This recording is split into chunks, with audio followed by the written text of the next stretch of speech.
Radio service. এখন শুনবেন frequency ঘোষণা। রবিবার থেকে শনিবার পর্যন্ত দক্ষিণ পশ্চিম এশিয়া অঞ্চলে এই অনুষ্ঠান ইউটিসি 15 ঘটিকায় 11,610 কিলোহার্টজে সম্প্রচার করা হয়। বাংলাদেশে এফএম তরঙ্গে এই সম্প্রচার ঢাকায় 104, চট্টগ্রাম, খুলনা ও রাজশাহীতে 88.8, রংপুরে 105.6, সিলেটে 105.2 এবং কুমিল্লায় 101.2 মেগাহার্টজে শোনা যাচ্ছে। আমাদের সম্প্রচারের সময়সূচি এবং সর্বশেষ খবরের আরো বিস্তারিত জানার জন্য অনুগ্রহ করে আমাদের ওয়েবসাইট nhk.jp/bengali ভিজিট করুন।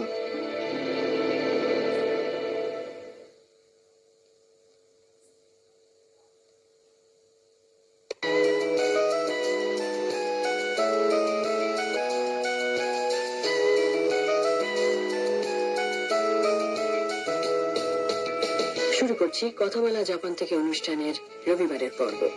প্রিয় বন্ধু, আশা করি আজও আপনারা যোগ দিয়েছেন আমাদের সঙ্গে। আজকের আসরটি আমরা সাজাবো আপনাদের চিঠিপত্র ও ফেসবুক কমেন্ট দিয়ে। সংক্ষেপে বলবো কাঞ্জি কুইজ সম্পর্কে।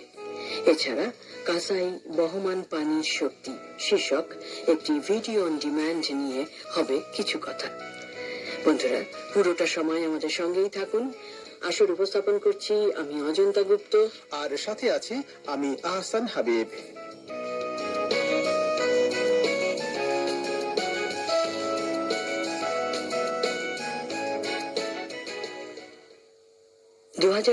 সালের প্রথম 2 মাস কাটিয়ে আমরা পা দিয়ে ফেললাম তৃতীয় মাসে। দুর্বার গতিতে কেটে যাচ্ছে এই বছরটিও।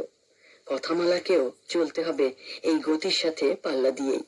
তাই চলুন চটপট আসর শুরু করি। প্রথমে 12 অক্টোবর রবিবারের আসর নিয়ে মতামত। আমাদের নতুন ধারাবাহিক অনুষ্ঠান আমার জাপান জীবনের প্রথম পর্বটি প্রচার করা হয়েছিল ওই আসরে। বাংলা ভাষা ও বাংলাভাষী অঞ্চলের সাথে সম্পর্ক থাকা জাপানিদের কথা তুলে ধরার এই অনুষ্ঠানে সেদিন প্রচার করা হয়েছিল NHK ওয়ার্ল্ড জাপান বাংলা বিভাগের প্রাক্তন ফ্রিল্যান্স প্রযোজিকা তানাকা ইউকোর সাক্ষাৎকার। সাক্ষাৎকারটি চমৎকার লাগার কথা চিঠিতে জানিয়েছেন কলকাতা বেহালার প্রিয়ঞ্জিত কুমার ঘোষাল।